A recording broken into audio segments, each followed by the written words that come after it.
Bonsoir à tous et merci d'être avec nous ce soir. Le Boeing 777 ER200 loué par la compagnie Air Madagascar est bel et bien arrivé dans la capitale très tôt ce matin. Selon les précisions du ministre des Transports, Benzamina Ramanansou, cet avion serait loué à moins de 6 000 € par heure de vol, soit moins cher que pour le précédent Boeing 767 loué par la compagnie malgache à la compagnie Air Italy. Était présent à l'aéroport international d'Ivato pour accueillir cet appareil le Premier ministre, le général Albert Kamivital. L'avion 777-200 de la compagnie aérienne Air Madagascar était arrivé tôt dans la matinée. Cet appareil va résoudre en partie aux problèmes de la société Air Madagascar, a souligné hier le ministère des Transports, Benzamina Ramanansou. Le tarif de location de cet avion appartenant à la société portugaise Euro-Atlantic Airways vaut largement comparé au nombre de vols qu'il a effectués.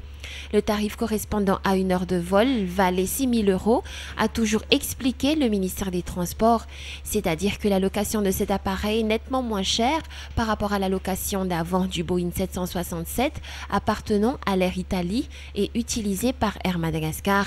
Le contrat de location de cet appareil s'étale sur une durée de 12 mois renouvelable. Une partie des problèmes d'Air Madagascar va être résolue grâce à l'utilisation de ce Boeing.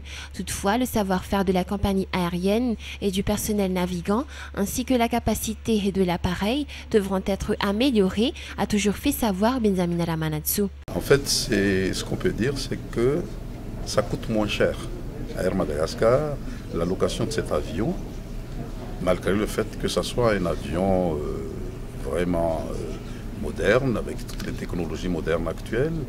C'est un gros avion aussi, parce que c'est un Boeing 777.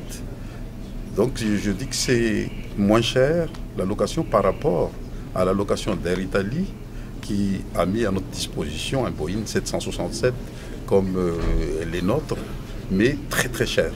Donc c'est moins cher, c'est de l'ordre de moins de 6 000 € par heure de vol, c'est vraiment moins cher. La prospection qui sera réalisée à la compagnie aérienne Air Madagascar sera entamée dès le 17 octobre prochain. Elle se fera avec une société française nommée Easy Savia. L'objectif étant que les services délivrés par la compagnie aérienne Air Madagascar correspondent avec les conditions requises par les normes internationales, notamment au niveau de l'entretien de l'appareil. Rappelons que cela a été rendu possible suite à la mission réalisée par le ministère des Transports en terre française dernièrement. Un entretien visant à prêter main forte à la société Air Madagascar. Ce nouvel appareil était arrivé ce jour dans la matinée à l'aéroport international d'Ivato. Le Premier ministre chef du gouvernement, le général Albert Kamivital, s'était également rendu à Ivato pour voir l'appareil. Notant que cela a été effectué selon les instructions émises par le président de la Haute Autorité de la Transition Indira Dzwin, celle d'améliorer notre secteur aérien. En ce qui concerne les deux Boeing 767 d'Air Madagascar qui relient Madagascar à l'Europe et qui ont été interdits de vol, l'un d'entre eux a été remis à son propriétaire, l'autre attend encore le renouvellement de contrat avec l'Euro-Atlantic Airways et pourra desservir d'autres régions outre que l'Europe. Ce tout nouvel appareil comporte 323 sièges, 290 d'entre eux sont dans la classe économique, le reste est partagé entre la classe affaires et business. Cet appareil sera fonctionnel de suite et pourra relier la Grande Île à l'Europe pour développer surtout le secteur touristique malgache. En politique, Manasseh Eswaveli Manjus, président national du leader FANIL, s'est exprimé en son nom personnel sur la récente déclaration du président de la HAT. D'après ce politicien, la nouvelle constitution de la 4e République doit être appliquée à la place d'une feuille de route proposée par la SADC et signée sans leur présence.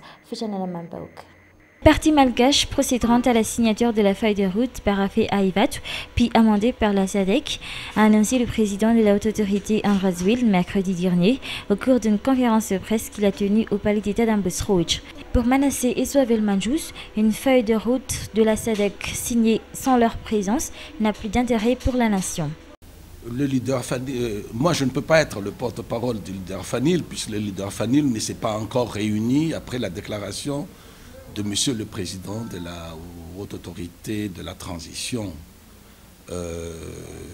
D'ordinaire, le leader FANIL s'est réuni le lundi Et probablement, ce sera lundi prochain que le leader FANIL examinera cette question et donnera son point de vue. Vous me demandez mon point de vue personnel. Je ne vois pas l'intérêt de signer une feuille de route sans la communauté internationale et sans la SADC. Je ne vois pas. Parce que la feuille de route prévoit quand même des obligations pour les deux parties prenantes. Donc nous avons nos obligations. La communauté internationale a aussi les siennes. Mais comme elle n'aura pas signé, elle n'honorera pas ces obligations-là. Alors, dans ces conditions, je me demande quel est notre intérêt pour signer cette feuille de route contre la SADC ou sans la SADC. Si cela doit se faire, c'est-à-dire que si nous délaissons la discussion avec la SADC, pourquoi ne pas appliquer la constitution que le peuple malgache avait votée en 2010 et que l'on a promulguée en décembre 2010. Cette constitution prévoit des dispositions transitoires. Donc on pourrait appliquer. Nous pourrons fonctionner avec ces dispositions transitoires maintenant. Ce leader politique a reçu ce jour au siège du parti leader FANIL d'Erzo Azaf Maliou les jeunes académiciens formés en politique par la fondation Friedrich Ebert. Le monde de la politique à Madagascar a été au centre de la discussion, une discussion marquée également par des échanges de points de vue.